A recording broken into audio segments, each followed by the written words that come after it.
Audio Jungle.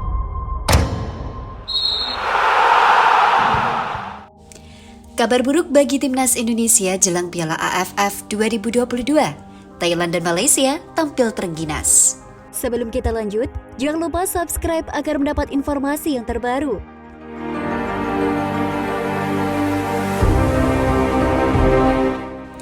Dua negara ASEAN sudah melakukan laga uji coba, semuanya mendapatkan kemenangan dengan skor telak.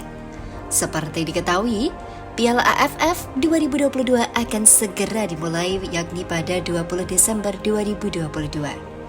Semua negara sudah melakukan persiapan. Banyak di antaranya melakukan uji coba sejak 9 Desember 2022 hingga 14 Desember 2022. Thailand sebagai contoh lawan timnas Indonesia sekaligus unggulan untuk merebut trofi Piala AFF 2022 sudah melakukan uji coba. Tim besutan Alexander Polking tersebut sudah membuktikan bahwa mereka bisa tampil bagus. Hal itu terlihat ketika Thailand berhasil menang 6-0 atas Myanmar pada Minggu 11 Desember 2022. Setelah itu, Thailand akan melakukan satu uji coba lagi, yakni melawan Taiwan pada Rabu 14 Desember 2022. Sementara Malaysia juga tampil terengginas jelang Piala AFF 2022. Mereka berhasil menang telak 4-0 atas Kamboja pada Jumat 9 Desember 2022. Malaysia juga akan melanjutkan pertandingan uji coba. Anak didik Kim Panggon tersebut akan melawan Maladewa pada Rabu 14 Desember 2022. Dua laga uji coba yang dilakukan Thailand dan Malaysia tersebut membuktikan persiapan mereka untuk merebut gelar juara Piala AFF 2022. Di saat Thailand dan Malaysia tampil bagus dalam uji coba, timnas Indonesia justru masih disibukkan dengan latihan fisik. Seperti diketahui, saat ini timnas Indonesia masih melakukan pemusatan latihan di Bali sejak 28 November 2022. Timnas Indonesia kemungkinan tidak akan melakukan laga uji coba. Pasalnya saat ini klub-klub Liga 1 mulai kembali sibuk dengan kompetisi. Tim-tim Liga 1 saat ini menjalani kompetisi dengan sistem bubble di Jawa Tengah dan Yogyakarta. Dengan persiapan mini menjelang Piala AFF 2022, apakah timnas Indonesia berhasil mendapatkan gelar juara? Winger timnas Indonesia, Yaakob Sayuri penuh ambisi menatap Piala AFF 2022. Dia menetapkan target besar di ajang tersebut, yakni membawa timnas Indonesia menjadi juara Piala AFF 2022. Sebelum menatap laga tersebut, Yaakob memiliki target yang ingin dicapainya. Pemain berusia 25 tahun itu bertekad untuk membawa timnas Indonesia keluar sebagai kampiun Piala AFF 2022. Kalau target pribadi, yang pasti saya ingin sekali untuk bisa membawa timnas Indonesia juara Piala AFF, kata Yaakob dinukil dari laman resmi PSSI. Pemain pilar PSM Makassar itu juga mengungkapkan porsi latihan yang diberikan Sintayong jelang turnamen tersebut. Selama 2 pekan terakhir, Yaakob dan kolega digembleng latihan fisik oleh juru taktik asal Korea Selatan tersebut. Pekan kemarin fokus latihan fisik karena kompetisi sempat dihentikan, jadi fisik menurun, ungkapnya.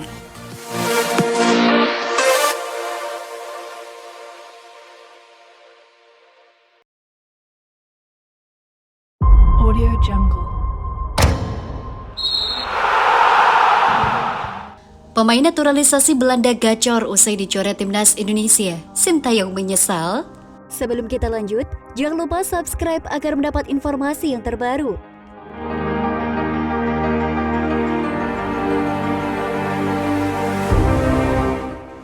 Pemain naturalisasi Belanda Stefano Lillipali tampil bersinar usai tak lirik Sintayong ke timnas Indonesia. Ia menjadi bintang kemenangan 4-2 Borneo FC atas PSIS Semarang.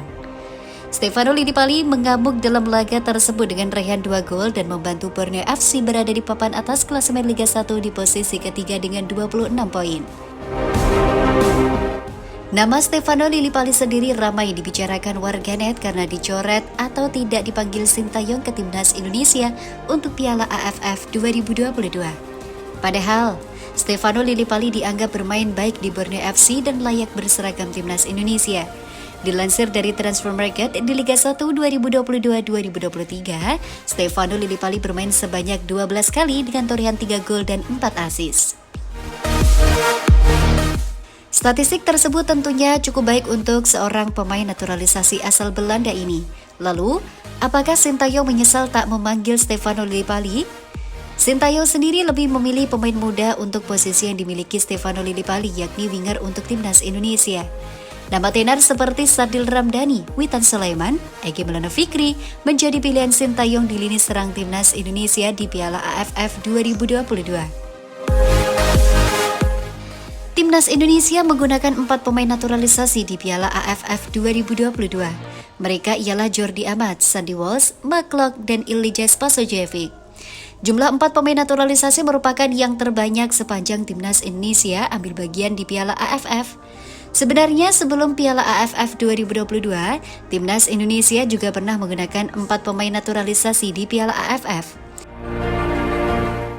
Momen itu terjadi di Piala AFF 2014 yang dilangsungkan di Vietnam dan Singapura. Saat itu pelatih Timnas Indonesia, Alfred Riedl, memanggil 4 pemain naturalisasi, yakni Christian Gonzalez, Sergio Van Dijk, Victor, dan Raphael Maitimo. Nama-nama di atas bukanlah pesepak bola kacangan.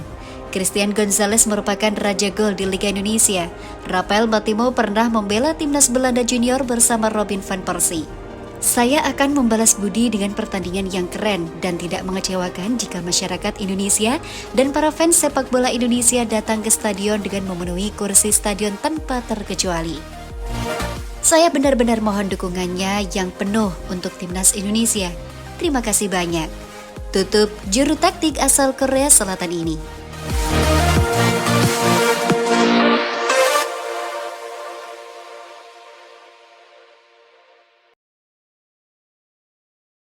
Audio Jungle. Piala AFF 2022. Hati-hati, Sintayong lawan timnas Indonesia resmi tunjuk ex Barcelona jadi pelatih. Sebelum kita lanjut, jangan lupa subscribe agar mendapat informasi yang terbaru.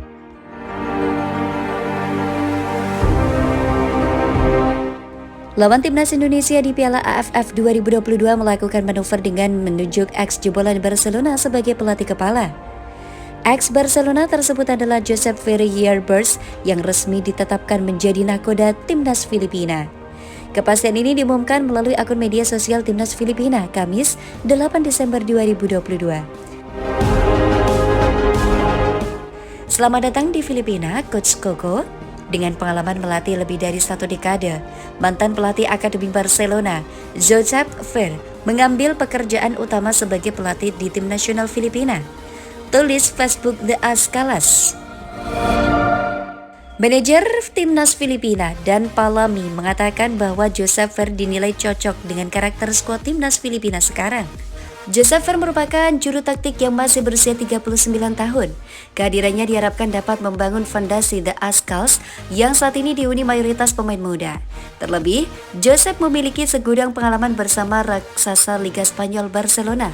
Dia juga sudah pernah menukangi sejumlah klub profesional dalam karirnya selama ini. Setelah menjabat Direktur Akademi Barcelona, Josep lalu bertugas di klub Hong Kong, Kitsi, dan Thailand, Buriram United.